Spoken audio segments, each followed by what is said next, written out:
ബി.ജെ.പിയുടെ പകപോക്കൽ രാഷ്ട്രീയത്തിന് ഇരയായി കഴിഞ്ഞിരിക്കുകയാണ് വിനേഷ് ഫോഗാട്ടെന്ന് ഹരിയാനയിൽ കോൺഗ്രസ് നേതൃത്വം പറഞ്ഞു കഴിഞ്ഞിരിക്കുകയാണ്. ഹരിയാനയിൽ വിനേഷ് ഫോഗാട്ടിന് ലഭിച്ച സ്വീകരണം എന്നത് സമാനതകളില്ലാത്തതായിരുന്നു. ഒളിമ്പിക്സിൽ നിരവധിയായ മത്സരങ്ങളിലൂടെ വിനേഷ് ഫോഗാട്ട് എതിരാളികളെ മലർത്തിയടിച്ച് ഫൈനൽ വരെ എത്തിയെങ്കിലും ഒളിമ്പിക്സ് ചരിത്രത്തിൽ തന്നെ ഏറ്റവും മോശമായൊരു ദുരനുഭവമാണ് വിനേഷ് ഫോഗാട്ടിന് ഉണ്ടായത്. ഫൈനലിന് മുമ്പ് തന്നെ, ആ മത്സരത്തിന് മുമ്പ് തന്നെ അവരെ അയോഗ്യയാക്കിയ ആ തീരുമാനം പുനഃപരിശോധിക്കാൻ കൃത്യമായും അവർ അപ്പീൽ നൽകി. ദിവസങ്ങളോളം നീണ്ട നിയമയുദ്ധത്തിനൊടുവിൽ മെഡൽ കൊടുക്കാൻ കഴിയില്ല എന്നാണ് പ്രഖ്യാപിച്ചത്. എന്നാൽ പോലും അവർ ഇന്ത്യയുടെ 140 കോടി ജനങ്ങളുടെ മനസ്സിലാണ് ഇടം പിടിച്ചത്.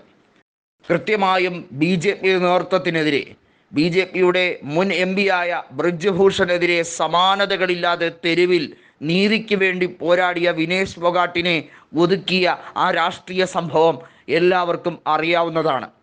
അന്നു മുതൽ തന്നെ വിനേഷ് ഫോഗാട്ട് ഒളിമ്പിക്സിൽ മത്സരിക്കുമ്പോൾ അവർക്കെതിരെ ബി.ജെ.പി ചില കരിനീക്കങ്ങൾ നടത്താൻ സാധ്യതയുണ്ട് എന്നവർ പറഞ്ഞിരുന്നു. അവർ അത്തരത്തിൽ ആശങ്ക പ്രകടിപ്പിച്ചിരുന്നു. മാത്രമല്ല, ബോക്സർ വിജേന്ദർ സിംഗ് പറഞ്ഞത് ഈ ഒരു നീക്കത്തിൽ ദുരൂഹതയുണ്ട്, കൃത്യമായും നേതൃത്വത്തിൻ്റെ അറിവോടെ കൂടിയുള്ള ചില ഇടപെടലുകൾ നടക്കാൻ സാധ്യതയുമുണ്ട്. അതൊക്കെ തന്നെയാണ് ഇവിടെ അവർക്ക് മെഡൽ നിഷേധിക്കപ്പെട്ടപ്പോൾ ഹൈലൈറ്റ് ചെയ്യപ്പെട്ട ചില കാര്യങ്ങൾ. ഏതായാലും ഗുസ്തിയിൽ നിന്നും വിരമിച്ചവർ കൃത്യമായും രാഷ്ട്രീയ ഗോതയിലേക്ക് ഇറങ്ങിക്കഴിഞ്ഞിരിക്കുകയാണ്.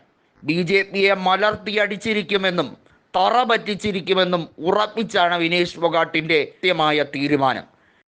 മുൻ മുഖ്യമന്ത്രിയായ ഇപ്പോഴത്തെ നിയമസഭാ പ്രതിപക്ഷ നേതാവായ ഭൂപീന്ദർ സിംഗ് ഹൂഡ കൃത്യമായും അവർക്ക് പ്രചോദനം നൽകിയിരിക്കുകയാണ്. വിനേഷ് ഫോഗാട്ട് കോൺഗ്രസിലേക്ക് എത്തുമ്പോൾ അത് ആവേശം 10 ഇരട്ടിയായി മാറുന്നു.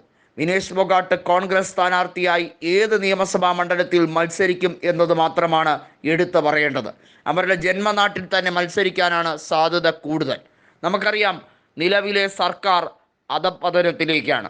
മനോഹർ ലാൽ മുഖ്യമന്ത്രി സ്ഥാനം ഒഴിഞ്ഞ് ലോക്സഭാ തെരഞ്ഞെടുപ്പിലേക്ക് മത്സരിക്കുമ്പോൾ തന്നെ ദുഷ്യന്ത് ചൗട്ടാല ശക്തമായി ബി.ജെ.പിയെ തള്ളിപ്പറയുകയും ചെയ്തു. അതിനുശേഷം ജെ.ജെ.പി കോൺഗ്രസിനെ ശക്തമായി പിന്തുണയ്ക്കുകയും ചെയ്തു.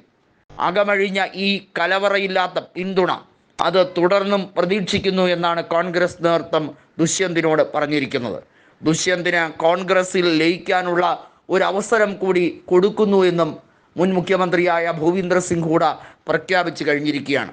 ഈ തീരുമാനം കൂടിയാകുമ്പോൾ കാര്യങ്ങൾ മറിയും. 90 നിയമസഭാ സീറ്റുകളാണ് ഹരിയാനയിലുള്ളത്.